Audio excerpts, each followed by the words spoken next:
hidup manusia sejak Nabi Adam alaihi salam. Manusia pertama sekaligus bapa seluruh umat manusia hingga sekarang ini, ternyata menoreh berbagai macam bekas, berupa sejarah yang melukiskan perputaran roda kehidupan manusia, dengan segala rona-ronanya, yang pada hakikatnya, sejarah tiada pernah henti sampai tibanya ajal yang telah ditentukan.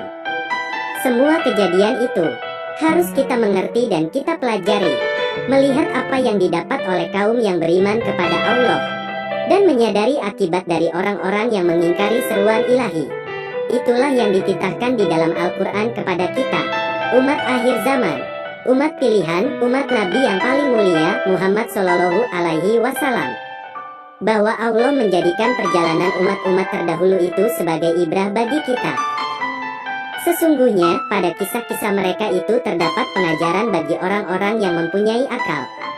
Al-Quran itu bukanlah cerita yang dibuat-buat, akan tetapi membenarkan kitab-kitab yang sebelumnya, dan menjelaskan segala sesuatu sebagai petunjuk dan rahmat bagi kaum yang beriman. Quran Surat Yusuf ayat 111. Kita harus menyadari bahwa mereka, umat-umat terdahulu, diazab oleh Allah di dunia, dengan azab yang dahsyat, adalah karena mereka mendurhakai, membangkang, dan mendustakan Nabi yang diutus untuk mereka. Mereka mengingkari kebenaran yang disampaikan kepada mereka, meskipun telah nyata bukti-bukti kebenaran di hadapan mereka. Itu adalah yang terjadi pada umat-umat terdahulu, sebelum diutusnya Rasulullah Shallallahu Alaihi Wasallam.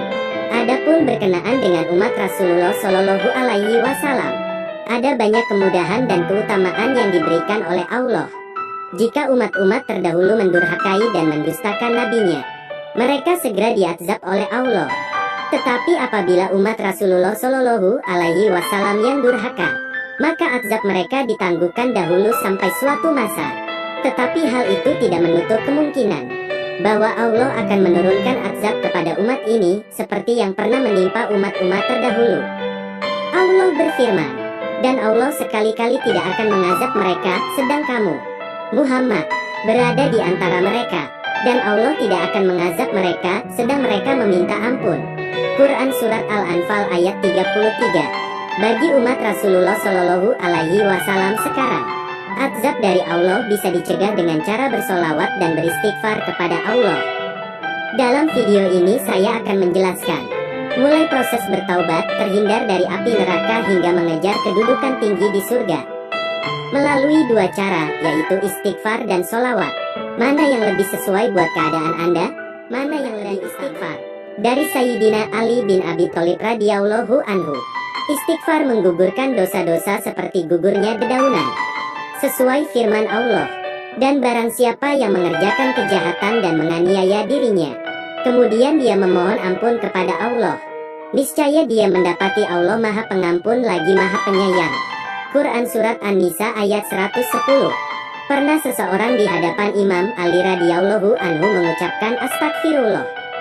Maka Imam Ali radhiyallahu anhu berkata kepadanya, "Tahukah kamu apakah istighfar itu?" Hakikat istighfar adalah derajat orang-orang yang sangat tinggi kedudukannya di surga. Jadi amalan istighfar bukan hanya penghapus dosa, tapi sekaligus mengantarkan pengamalnya pada derajat yang sangat tinggi di surga. Adapun tata cara mengamalkannya sudah termaktub pada penjelasan makna istighfar itu sendiri. Ia adalah nama yang berlaku pada 6 makna. Pertama, penyesalan atas dosa-dosa yang telah dikerjakan.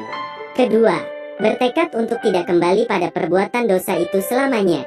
Ketiga, mengembalikan hak orang lain yang telah diambilnya tanpa hak, meminta maaf pada orang-orang yang telah dizolimi, sehingga kamu berjumpa dengan Allah kelak dalam keadaan terlepas dari tuntutan sesama. Keempat, hendaklah kamu memperhatikan setiap kewajiban atasmu, yang sebelumnya telah kamu sia-siakan, sehingga kamu dapat memenuhi kewajiban itu. Jika keempatnya dilakukan, kita baru pada tingkatan terlepas dari azab Allah. Kita sudah bisa masuk surga, tapi belum mampu memposisikan diri kita pada derajat tertinggi di surga. Ada 2 langkah lagi yang mesti kita kerjakan. Kelima, hendaklah kamu perhatikan daging yang telah tumbuh dari hasil yang haram. Lalu kamu kuruskan ia dengan kesedihan dan penyesalan, sehingga kulit menempel pada tulang. Lalu tumbuh di antaranya daging yang baru dari hasil yang halal.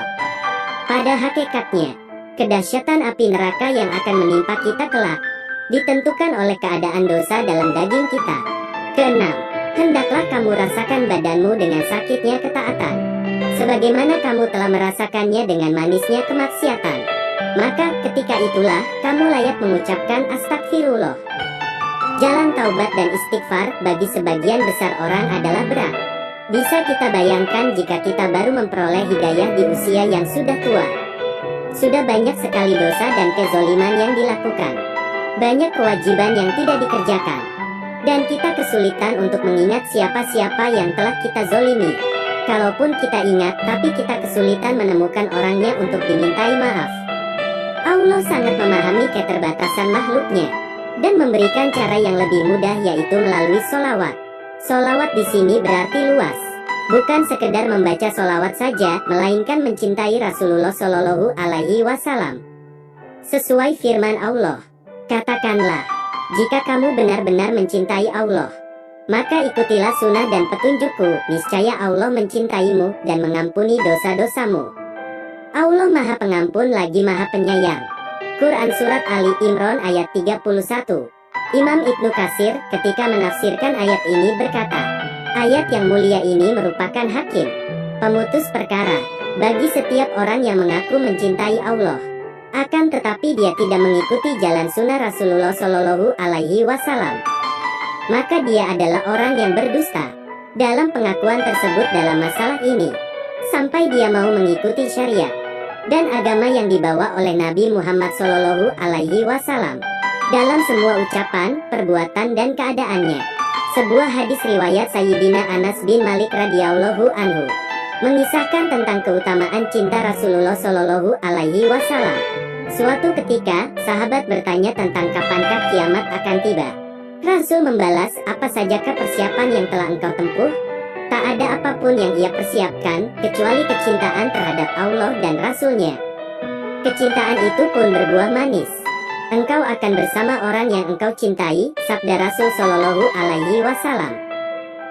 Demikian jalan menuju derajat yang sangat tinggi di surga melalui jalan solawat. Perbanyak membaca solawat untuk selalu mengingat Rasul dan mengikuti petunjuk-petunjuknya. Kecintaan yang akan mengantarkan kita semua untuk selalu dekat dengan kekasih Allah, Nabi Muhammad Shallallahu Alaihi Wasallam. Jika ada pertanyaan, mana yang lebih utama, memperbanyak istighfar atau bersalawat? Ataukah dibedakan antara orang yang ketaatannya lebih banyak itu lebih utama bersalawat, sedangkan bagi yang maksiatnya lebih banyak itu lebih utama beristighfar? Jawabnya adalah, menyibukkan diri bersalawat itu lebih utama ketimbang menyibukkan diri beristighfar. Ini berlaku mutlak, terlepas apakah seseorang lebih banyak ketaatannya ataukah maksiatnya. Sesuai perintah Allah, sesungguhnya Allah dan malaikat-malaikatnya bersolawat untuk Nabi. Wahai orang-orang yang beriman, bersolawatlah kalian untuk Nabi dan ucapkanlah salam penghormatan kepadanya. Quran Surat Al-Ahzab ayat 56. Demikian hebatnya amalan solawat ini, sehingga Allah dan malaikat-malaikatnya selalu bersolawat untuk Nabi. Untuk kita pribadi, terlepas dari mana yang lebih utama, kita lebih bisa merasakan amalan mana yang lebih sesuai buat kita. Amalan yang seakan akan melekat di hati kita dan membawa kita pada keberkahan dari Allah.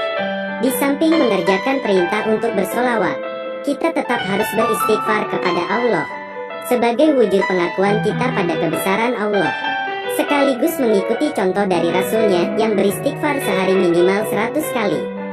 Tentunya kita beristighfar minimum lebih dari itu. Demikian sedikit penjelasan tentang jalan menuju derajat yang sangat tinggi di surga melalui istighfar dan solawat. Sebagai gambaran bagi teman-teman yang masih memendam pertanyaan ini, saya sendiri sudah lama mengamalkan istighfar dan enggan berpisah darinya. Walau dalam proses pencarian ilmu, saya telah beberapa kali mengamalkan amalan yang lain. Bagaimana dengan Anda? Apa amalan tengah Anda tekuni sekarang? Terima kasih sudah menonton video saya. Semoga kita semua termasuk golongan orang-orang yang bersuci dan bertaubat. Amin amin amin, ya robbal alamin.